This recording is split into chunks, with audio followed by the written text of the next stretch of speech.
Hi, kids. Welcome to Bear Time Adventures. My name is Charles Wallace. You can call me Charles. You can call me Mr. Wallace.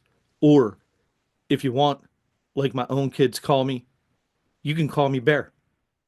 Today's story is a mystery filled with a lot of action and excitement. How many of you like mystery and adventure? Let me see. Raise your hands. Wow, look at all those hands. Let me ask you this. How many of you like Thanksgiving? Yeah, I like Thanksgiving too. What's your favorite part? Okay, okay. Oh, what's my favorite part? Well, it's probably the stuffing and cranberries. Okay, well, more importantly, it's about giving thanks and spending time with our families. And I'm really thankful that all of you have decided to watch today. So thank you all for that. Are you ready? Okay, then here we go. Today's story is Shaylock and the case of the missing turkey float. Thanksgiving morning had arrived in Cranberry Falls, and the town was buzzing with excitement. Vendors handed out steaming cups of hot chocolate and pieces of pie. Children laughed as they held balloons shaped like pumpkins, and the floats for the Thanksgiving Day parade lined the streets, ready for the big event. At the center of it all was 9-year-old Shay Lockwood, better known as Shaylock, and his trusty bloodhound, Buttons. Shaylock wasn't just any kid. He was Cranberry Falls' youngest detective, solving mysteries from missing toys to stolen cookies. But today, he hoped for a break from sleuthing. "Looks like it's going to be a quiet Thanksgiving, Buttons," Shaylock said, adjusting his plaid detective hat. "Just us, some pie, and the parade." Buttons was barking and his floppy ears were bouncing up and down. But before Shaylock could relax, a panicked shout rang out. "Oh no! The turkey float! It's gone!" Shaylock spun around to see Mare Appleby, her arms flailing as she rushed into the square. The crowd let out a gasp as she skidded to a stop, out of breath. "Gone? What do you mean, gone?" Shaylock asked. "The giant turkey float, the centerpiece of the parade. It's vanished," the mayor exclaimed. "And without it, the parade is ruined." Shaylock's eyes sparkled with determination. "Don't worry, Mayor Appleby. Shaylock and Buttons are on the case." Buttons let out an excited bark, ready for action. The crowd cheered as the duo rushed toward the parade staging area. At the staging area, Shaylock began his investigation. He studied the large sliding door to the float warehouse. It was slightly open. Something shiny on the ground caught his eye. "Aha!" Shaylock exclaimed, crouching to inspect it. "A cranberry sauce trail." Button sniffed the sticky red trail and gave a loud bark, tugging Shaylock toward the cobblestone alley behind the warehouse. The trail twisted through the alley and ended near a curious clue, a broken whisk lying in the dirt. Shaylock picked it up and turned it over in his hands. "This belongs to Chef Butterball," Shaylock said. Butterball was Cranberry Falls' quirky pie chef, famous for his outrageous desserts and his dream of making the perfect Thanksgiving dish. Buttons tilted his head as if asking, "What does a pie chef want with a turkey float?" "Why would Butterball need a turkey float?" Shaylock muttered. Then Buttons began to bark again, and he started to tug Shaylock toward the market district. At the market, Shaylock and Buttons spotted Butterball pushing the giant turkey float onto a flatbed truck. Butterball's tall chef's hat wobbled dangerously as he tied ropes around the float. "I knew it," Shaylock whispered, hiding behind a pile of pumpkins. Buttons growled softly. "Almost done," Butterball muttered, Once I unveil my ultimate Thanksgiving pie creation with this turkey centerpiece, the whole town will finally recognize my genius. Shaylock stepped out from behind the pumpkins. Stop right there, Butterball. That float doesn't belong to you. Butterball spun around, startled.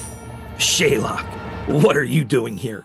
You're just a kid. This is none of your business. Butterball grabbed a sack of flour from the truck and threw it at Shaylock and Buttons.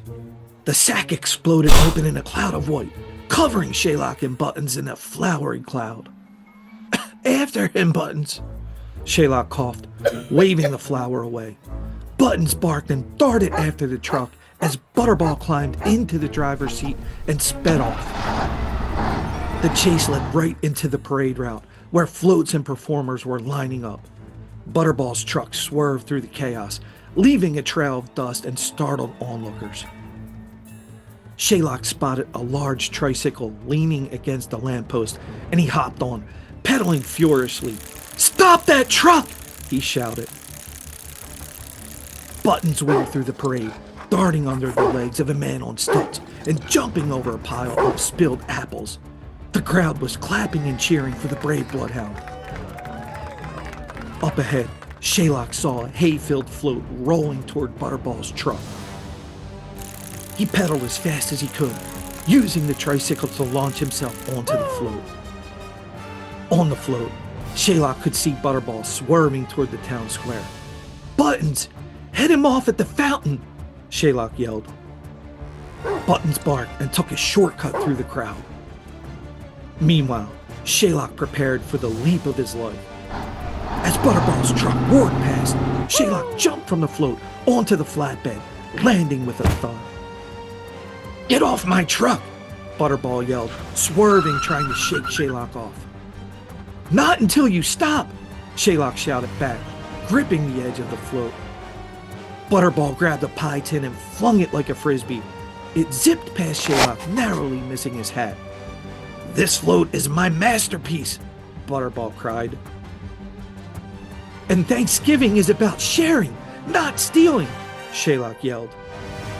Just then, Buttons jumped into the front seat of the truck and growled at Butterball. Panicked, Butterball slammed on the brakes. The truck screeched to a halt, sending Shaylock tumbling forward and Butterball crashing into the steering wheel. Seizing his chance, Shaylock used his magnifying glass to reflect sunlight into Butterball's eyes. The chef squinted, giving Buttons just enough time to grab the truck keys in his mouth. The crowd erupted into cheers as Butterball slumped in defeat. "I just wanted to make Thanksgiving unforgettable," he muttered. The turkey float was returned just in time for the parade, and the crowd cheered as Mayor Appleby placed a shiny turkey-shaped medal around Shaylock's neck. The mayor looked at Shaylock and Buttons and said, "You saved Thanksgiving. How can we ever thank you?" Shaylock smiled and tipped his hat. "All in a day's work, Mayor." Buttons barked proudly, and he started wagging his tail as the children gathered around to pet him. As the parade marched on, Shaylock and Buttons walked alongside the floats, enjoying the music, laughter, and delicious pie samples handed out by the vendors. The golden turkey float shimmered in the sunlight, and the smell of turkey filled the air. Kids, doesn't that smell delicious? I'm getting hungry. Sorry, I was a little distracted. Turkey and Thanksgiving dinner does that to me sometimes. Okay, let's get back to the story. That evening, Shaylock and Buttons sat on their porch, sharing a big slice of pumpkin pie. They were watching the stars twinkle like tiny lanterns in the dark sky above Cranberry Falls. "You know, Buttons," Shaylock said, leaning back in his chair, "I hope everyone was able to have a happy Thanksgiving today, even though that parade got a little more exciting than expected."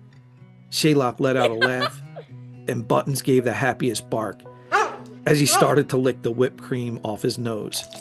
Shaylock laughed even harder. Buttons barked again, his tail wagging excitedly. Maybe he was already looking forward to their next big adventure. Well, kids, I hope you like that story. I sure had a lot of fun telling it to you. And I hope that you all have a happy Thanksgiving with your family and friends. And just take a minute, think about what you're thankful for. All right, kids, thanks for tuning in.